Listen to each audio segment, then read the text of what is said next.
or we are all Mexican, all those people. And there's always also some negative stereotypes with that. And therefore, immediately, if you are Mexicano, and unfortunately, with the last election cycle, it really didn't help matters. But there has been that miscommunication in terms of who are we?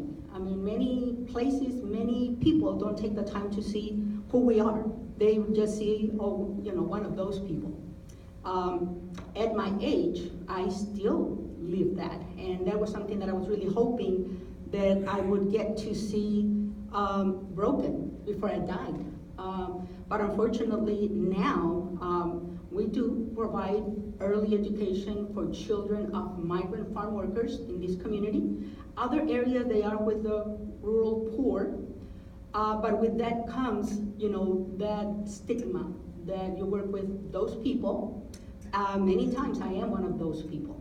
And I am not, you know, the same. I'm not embarrassed to say I also grew up picking the crops and doing what needs to be done. But it was always honest work.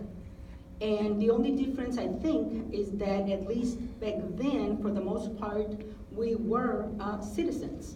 And we spoke English.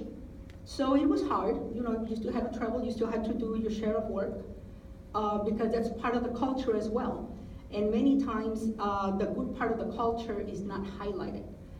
It is more about, oh, yeah, the machistas and the, you know, and it's like, it is really not about that. It is really about the protection of the family.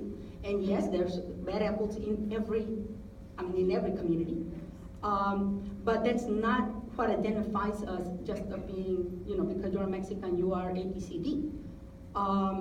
But I think that more than ever, for me, it has really been very difficult at my age to come back, I mean, full circle. I feel like I have gone back 50 years in terms of how my community is viewed. And then also that, well, now some of the newer arrivals, yes, they are undocumented, but they're also here working.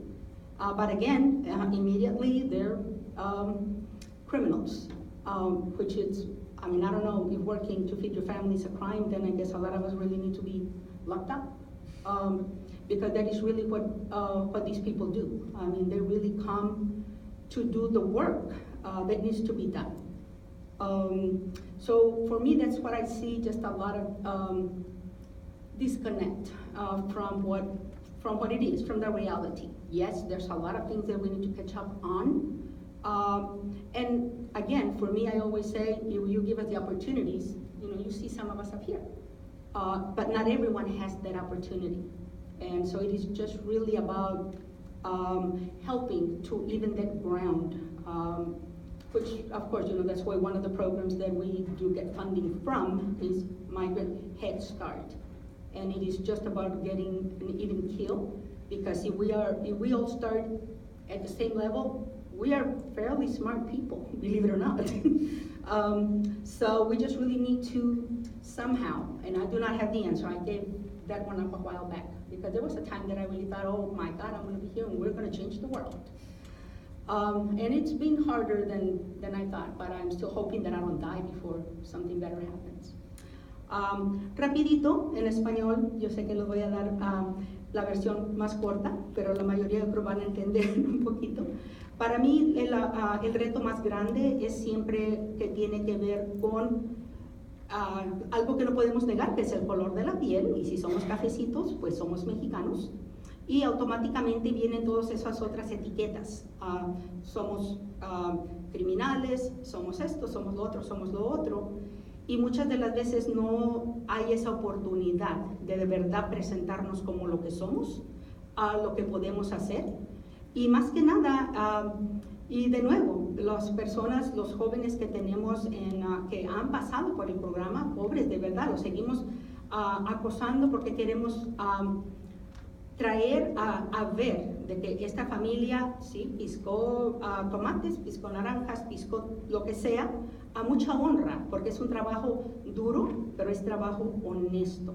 Y es algo que uno siempre tiene que estar orgulloso de que lo hicimos, era lo que había que hacer y lo hicimos en ese tiempo. Desafortunadamente, últimamente ha estado muy difícil la situación de nuevo, algo que yo de verdad, en un tiempo sí yo pensé que iba a estar yo viva y ver el gran cambio que iba a haber y todos íbamos a ser felices y íbamos a poder estar un poco más en paz el uno con el otro, y desafortunadamente no ha pasado. Últimamente está un poco, bueno, un poco nada, mucho más difícil para estas familias.